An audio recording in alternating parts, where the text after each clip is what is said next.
El camino hasta el primer pecado no es demasiado largo, porque nosotros, los de ahí abajo, señala hacia abajo, tenemos un gran poder, hacemos siempre todo lo que podemos.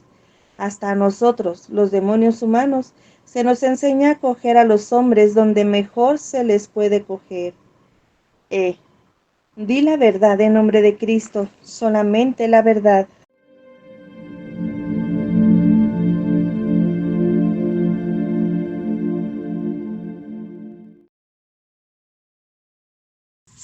Advertencia ultraterrenal sobre la Iglesia de nuestro tiempo. Verdi Garandien. ¿Quién fue este sacerdote? Este sacerdote depravado había vivido en un pueblo de los Pirineos en el siglo XVII. Lo que sabemos sobre su existencia lo tuvo que declarar el 5 de abril de 1978, en el transcurso del exorcismo, cuya relación aquí se transcribe. Un sacerdote depravado previene contra el infierno. Declaraciones del demonio sacerdotal Verdi Garandieu durante el exorcismo del 5 de abril de 1978. Significa exorcistas. El reverendísimo padre Ernest Fischer, antes misionero. Gossau, Suiza. Verdi Garandieu, demonio humano. Después del exorcismo leónico, fórmula del exorcismo recomendada en general por el Papa León XIII, y numerosas oraciones, se hizo oír el demonio de una forma completamente inequívoca, por lo que fue conjurado a decir solamente lo que Dios, por medio de la Santa Virgen, le ordenaba decir en el día de su fiesta. Y solamente eso, la fiesta de la Anunciación de María, había sido retrasada hasta el 5 de abril de 1978. Verdi Garandieu, un sacerdote condenado, tiene que hablar. Tienes que hablar en honor de Dios y para la salvación de las almas, te lo ordena San Vicente Ferrer, el gran cazador de almas, que te ha arrancado tantas. No a mí, no a mí, sino al viejo. Ríe irónicamente. Se las ha arrancado al infierno, gracias a su celo por las almas. Yo solamente soy uno entre muchos. Yo soy un miserable entre muchos. Levanta la voz. Hay que ver los disparates que he hecho. Hay que ver la vida dudosa que he llevado. ¿Por qué no he sido un sacerdote como los quieren los de ahí arriba? Señala hacia lo alto. ¿Por qué no he correspondido a su misericordia?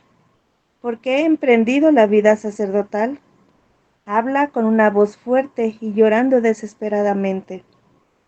Teniendo en cuenta que no era capaz, o que por lo menos no me mostré capaz en toda su extensión de cumplir con este cargo tan pesado y de tanta responsabilidad, llora desesperadamente.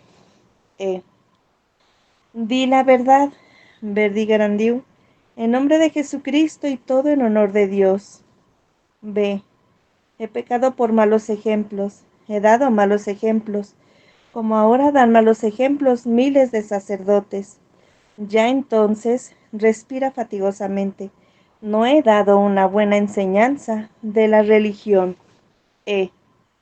Di la verdad, Verdi Garandieu, solamente la verdad, en nombre de Jesucristo. Yo he mirado más hacia las faldas que hacia los mandamientos de Dios. He sido condenado por indolente. El de ahí arriba, señala hacia lo alto, ha dicho, en mi caso textualmente, quiero escupirte de mi boca, porque no eres ni caliente ni frío. Habla, Verdi Garandieu. En nombre de Dios, di todo lo que tienes que decir sobre tu vida. En nombre de Dios. B. En mi juventud todavía era bueno. Entonces, grita amargamente. Todavía vivía en gracia. Llora desesperadamente. Pero después me convertí en un indolente. He abandonado el camino de la virtud y ya no he correspondido a la gracia. Desde luego, al principio he confesado de vez en cuando. He querido retroceder, más de una vez he querido retroceder y luchar contra mis grandes faltas, con voz muy fuerte, pero, di la verdad, en nombre de Jesucristo, en honor de Dios, solamente la verdad. B. Pero ya no lo pude conseguir, porque había rezado demasiado poco.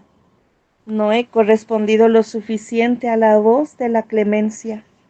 Como se dice corrientemente, era indolente, es decir, que ya casi era frío. Habría que ser ardiente y caliente y entonces no les iría a los sacerdotes como me he ido a mí. Pero ahora tenéis a miles y hasta cientos de miles de sacerdotes que lo mismo que yo son indolentes y ya no. Grita. Di la verdad en nombre de. B. Corresponden a la voz de la clemencia. A esos no les irá mejor que a mí si no se convierten y no admiten el fuego del Espíritu Santo y lo hacen actuar en sí mismos. A mí, Verdi, no me va bien en el infierno. Si pudiera, no quisiera haber vivido. Y sobre todo, puesto que he vivido, quisiera poder volver y cumplir mejor con mi misión. Como quisiera poder volver y cumplir mejor mi misión. ¿Cómo estaría dispuesto a estar de rodillas día y noche y rezar día y noche al de ahí arriba? Señala hacia lo alto, y pedir misericordia. Invocaría a todos los ángeles y santos para que me ayudasen, para que no volviese a ir por el camino de la perdición. Pero ya no puedo volver atrás, no puedo volver atrás. Grita con una voz conmovedora, soy condenado. Los sacerdotes no saben lo que significa estar condenado, no saben lo que es el infierno. Con una voz desesperada, casi la totalidad sigue en el momento actual el camino de la menor resistencia. Creen que les tiene que ir bien, que tienen que gozar de la vida, todo lo que se puede gozar. Creen que ya no se puede modificar nada en eso de la humanización, del modernismo, ni en eso que se llama ir con el tiempo. Sus superiores, los cardenales, los obispos y los abades, tampoco les dan mejor ejemplo. ¿O es que vienen ante pobres mesas con escasos manjares como lo han hecho Cristo? Desde luego, como se indica en la Biblia, Cristo también ha estado, en ciertas ocasiones, sentado ante mesas opulentas y ha comido. Di la verdad y solamente la verdad, Verdi, en nombre de Jesucristo. B. Cristo lo ha hecho por amor al prójimo, pero nunca ha tomado mucho. Y eso, sin hablar de los tiempos en que no ha asistido a ninguna festividad. Cristo ha ayunado mucho, mucho más de lo que se cree. La Sagrada Familia y los apóstoles han ayunado mucho. Sin eso no hubieran recibido esas gracias extraordinarias.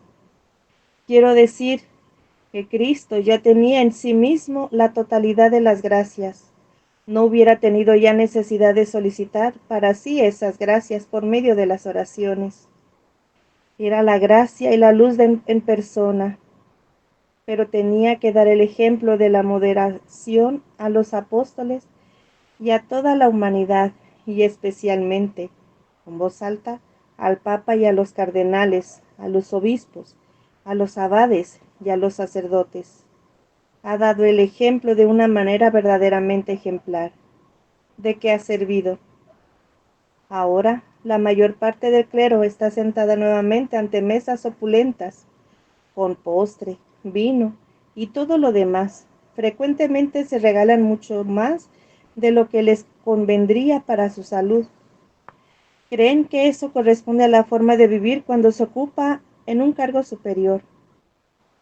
Las cocineras de estas superioridades eclesiásticas y de ciertos sacerdotes creen que con buena voluntad que hay que presentar en la mesa esto o aquello porque corresponden al alto cargo, pero se olvidan de que esto no corresponde a la imitación de Cristo. Sería mejor para estas cocineras si hiciese notar a los cardenales, obispos, abades y sacerdotes que Cristo les ha dado el ejemplo de la pobreza y de la virtud. El de ahí arriba, muestra hacia lo alto, quiere que siga la imitación de Cristo con voz alta. Lo que sucede hoy es todo, menos la imitación de Cristo. Eso es ostentación, glotonería y lujo, hasta llegar al pecado. El pecado no empieza donde se realiza. El pecado comienza donde ya no se aprende a renunciar o cuando no se practica la renuncia. El pecado comienza ya donde el hombre pudiera renunciar, pero no lo realiza. No quiero decir que el pecado propiamente dicho comience entonces, pero el camino del pecado comienza ya donde se practica la renuncia, donde no se hacen sacrificios y donde se sigue el camino de la menor resistencia. Desde aquí, el camino hasta el primer pecado no es demasiado largo, porque nosotros, los de ahí abajo, señala hacia abajo, tenemos un gran poder, hacemos siempre todo lo que podemos. Hasta a nosotros, los demonios humanos, se nos enseña a coger a los hombres donde mejor se les puede coger. Di la verdad en nombre de Cristo, solamente la verdad. B. Nosotros tenemos un juego fácil cuando alguien no ha seguido correcta y perfectamente el camino de Cristo, el camino de la pobreza y de la virtud, el camino de la oración, de la cruz, de la renuncia y del sacrificio. Si solamente deja de hacer uno de ellos o lo descuida, intentamos cogerlo por esta parte débil, porque no sea nada más que un hilo de su vestido, ya sea un hilo, y con el tiempo podemos envenenar todo su traje. Se queja. No quiero hablar más. No quiero hablar más. Dinos la verdad, Verdi Grandiu, en honor de Dios, sobre tu vida, sobre la vida del sacerdote como debe ser. Di la verdad en honor de Dios, en nombre de B. La situación de mi sacerdocio fue la siguiente. Desde luego, yo creía entonces tener la vocación, tenía la intención de ser un buen sacerdote, pero hay que tener en cuenta que un sacerdote se encuentra en mayor peligro que un laico de ser seducido por los de ahí abajo, los del infierno. Desde luego, los laicos también están en peligro, sobre todo si se trata de las más privilegiadas o se trata de personas que ocupan un cargo importante. Pero como el sacerdote tiene una consagración muy alta y por lo tanto nos puede dañar enormemente a los de ahí abajo, señala hacia abajo, le atacamos con mayores fuerzas. Eso también me sucedió a mí, con una voz penosa y desesperada. Di la verdad, Verdi, solamente la verdad, en nombre de Jesucristo, en honor de Dios. B. Pensaba ahora, soy sacerdote. He conseguido mi propósito. Al principio, puede decirse que he cumplido bien con mis obligaciones sacerdotales, pero de pronto me resultó demasiado monótono. Empecé por descuidar la oración del celibato. Al principio, no he rezado ya toda la oración. Poco a poco, cuando había tenido un día muy ocupado, o que por lo menos así me parecía, no he rezado toda la oración, o la he aplazado, y de pronto, La cuestión había llegado a no quiero hablar más. Di la verdad, Verdi, en nombre de Jesucristo, en honor de Dios, di la verdad sobre tu vida, para que sirva de advertencia a los sacerdotes. B. Llegué a un punto en que pensé, esas oraciones tan aburridas del brevario, me quitan muchísimo tiempo, pero hubiera sido mejor que no hubiera pensado en eso, porque, con una voz desgraciada, al no rezar la oración del brevario fue mi perdición. Cuando dejé de rezarlo, fui cayendo sucesivamente en el pecado. Pero cuando caí en el pecado de la deshonestidad, como es natural, ya no he leído la misa con devoción. Y siguió toda una cadena de reacciones. Cuando ya no leía la misa con devoción, ya no estaba en estado de gracia. Toda la Biblia y todo lo que en ella se dice era un reproche para mí. También eran una advertencia para mí los 10 mandamientos, porque en el verdadero sentido ya no vivía según ellos, porque había sido para mí una advertencia. Tampoco quería realizar enseñanza de los niños bien y en toda la profundidad. ¿Cómo hubiera podido instruir sobre lo bueno si ya no seguía yo ese camino? Por eso tengo que decir, pero no quiero hablar. En nombre de Jesucristo, en nombre del Santísimo Sacramento del altar, di la verdad y solamente la verdad sobre la vida de los sacerdotes. B. Por eso, tengo que decir a esos modernistas y humanistas, o como se llamen ahora en estos tiempos, les va, o les irá, lo mismo que a mí. ¿Cómo pueden predicar a los niños y a los laicos algo que ellos mismos no siguen en su vida? Tendrían que mentir. Gime. No quiero. Di la verdad y solamente la verdad, en nombre de Jesucristo, en nombre de la Santísima Trinidad, del Padre, del Hijo y del Espíritu Santo, del Santísimo Sacramento del altar, en honor de Dios. B. Los corazones de muchos se han convertido en verdaderos antros de asesinos. Si todavía no lo son ahora, ya están infectados.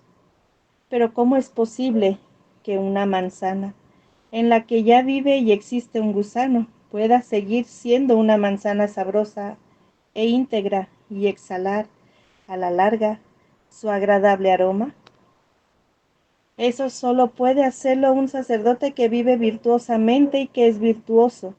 Si los sacerdotes de hoy en día viviesen virtuosamente ante el mundo y ante la juventud, tendríais un mundo 1000 veces mejor del que tenéis hoy en día. ¿Cómo puedo yo difundir lo bueno si no lo tengo en mí mismo? ¿Cómo puedo predicar sobre el Espíritu Santo si soy feliz si no lo oigo? Di la verdad, Verdi Garandiu, la verdad en nombre de Jesucristo.